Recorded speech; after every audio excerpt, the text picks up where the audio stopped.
Hi friends, स्वागत है आप सभी का सपोर्टिंग वाला के इस नए एजुकेशनल वीडियो में, जहां आज हम लोग बात करने वाले हैं कि आखिर 1947 में इंडियन रुपी और डॉलर की वैल्यू इक्वल थी, तो इतना बड़ा जमीन आसमान जैसा फर्क इन दोनों करेंसीज के बीच कब और कैसे आया। और इसके साथ ही हम ये भी बात करेंगे कि आखिर क्या होगा अगर आज के टाइम पर इंडियन रुपी और डॉलर की वैल्यू फिर से इक्वल हो जाए। वैसे दोस्तों ये होना नेक्स्ट वीक पॉसिबल ही है, फिर भी हम इसे भगवान का कोई चमत्कार मानकर इसके प्रोज और कॉन्स को इस वीडियो में डिस्कस कर लेते हैं। तो दोस्तों सबसे पहले जब हमारा देश इंडिपेंडेंट हुआ था तब $1 1 रुपये के बराबर होता, लेकिन जैसे जैसे गवर्नमेंट ने डेवलपमेंट की ओर फोकस किया तो पैसे की कमी के चलते गवर्नमेंट को फॉरेन से लोन लेना पड़ा। वैसे लोन तो लिया गया था डेवलपमेंट के लिए, लेकिन 1962 में हुए इंडो चाइना वार से इंडिया की जीडीपी को तगड़ा झटका लगा। इतना ही नहीं, 1965 में हुए इंडो पाकिस्तान वार से भी इंडिया में पैसे की काफी कमी आने लगी। तब फिर से इंडिया को फॉरेन कंट्रीज से लोन लेना पड़ा, जिस पर अलग अलग कंट्रीज ने अलग अलग शर्तें रखी। जैसे अगर आप किसी कंट्री से लोन लेते हैं तो उसी देश की कंपनियां भारत में व्यापार करेंगी, और साथ ही साथ ये भी शर्तें रखी गई कि इंडिया को अपने रुपये की कीमत गिरानी होगी। ऐसे ही कुछ शर्तों के तहत तो भारत को लोन तो प्रोवाइड किया गया, लेकिन इंडियन रुपये की वैल्यू डॉलर के सामने 7 रुपए कमजोर हो गई, यानी कि अब $1 7 रुपए के करीब आ गया। जिसके बाद इंडिया की इकोनॉमी लाइन पर आ ही रही थी कि 1973 में पूरी ही दुनिया में ऑयल क्राइसिस आई। तब हुआ ये कि इंडिया जो बाहरी कंट्रीज से ऑयल इंपोर्ट करता था वो काफी महंगा पड़ गया, जिसके बाद फिर इंडियन इकोनॉमी को तगड़ा झटका लगा और रुपये की कीमत फिर से नीचे आ गई। और इसी तरह से सन 2000 आते आते इंडियन रुपये की कीमत डॉलर के सामने 43 हो गई, यानी कि $1 अब 43 रुपये के बराबर हो गया।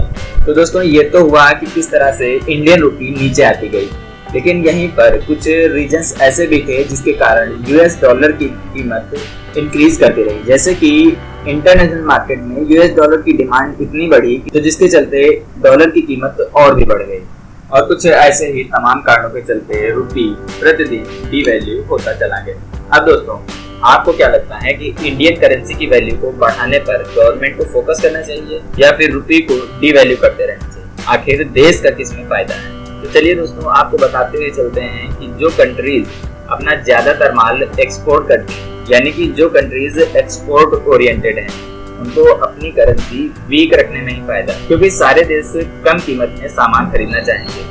तो अगर आपके देश की करेंसी की वैल्यू कमजोर होगी तो सारे देश वहीं से माल खरीदना प्रेफर करेंगे। वहीं पर अगर कोई देश इंपोर्ट ओरिएंटेड है तो वो चाहेगा कि करेंसी स्ट्रॉन्ग हो, क्योंकि उसे ज्यादा माल के बदले कम पेमेंट करना पड़ेगा।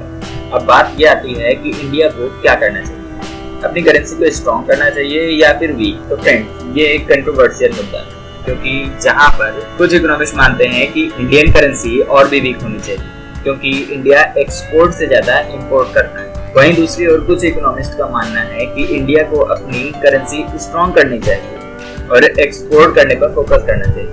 इंडिया को अपने देश के कुटीर उद्योगों से तैयार प्रोडक्ट्स को इंटरनेशनली एक्सपोर्ट करना चाहिए, इसके बाद ही इंडिया इकोनॉमिकली अच्छी ग्रोथ कर पाएगा। तो ये तो एक कंट्रोवर्शियल मुद्दा हुआ।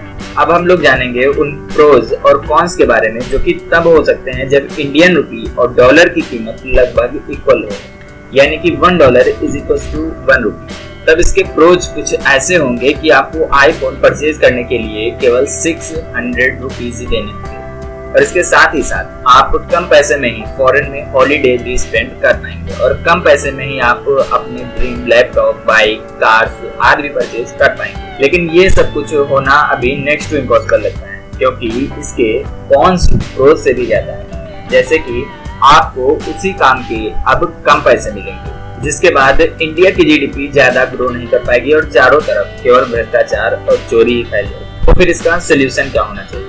तो दोस्तों सोल्यूशन ये होना चाहिए जिसपे कि मेजॉरिटी ऑफ इकोनॉमिस्ट बिलीव करते हैं, वो है कि इंडिया को रिन्यूएबल एनर्जी और एक्सपोर्ट पर ज्यादा फोकस करना चाहिए, और जहां तक हो सके ऑयल जैसी चीजों से अपनी डिपेंडेंसी को कम कर देना चाहिए, क्योंकि भारत को बाहर से ऑयल इंपोर्ट करना बहुत ही महंगा पड़ जाता है। दूसरा, इंडिया को अपने देश के अंदर के कई सारे सेक्टर्स को ग्लोबली प्रमोट करना चाहिए। इन सभी बातों को ध्यान से समझने के बाद अब आप ये तो समझ गए होंगे कि कंट्री के डेवलपमेंट में स्ट्रॉन्ग और वीक करेंसी का कुछ ज्यादा प्रभाव नहीं पड़ता। ऐसा बिल्कुल भी नहीं है कि अगर किसी देश की करेंसी वीक है तो वो कभी डेवलप्ड नेशन नहीं बन सकता। हाँ, अमेरिका की करेंसी स्ट्रॉन्ग है और वो एक डेवलप्ड नेशन भी है।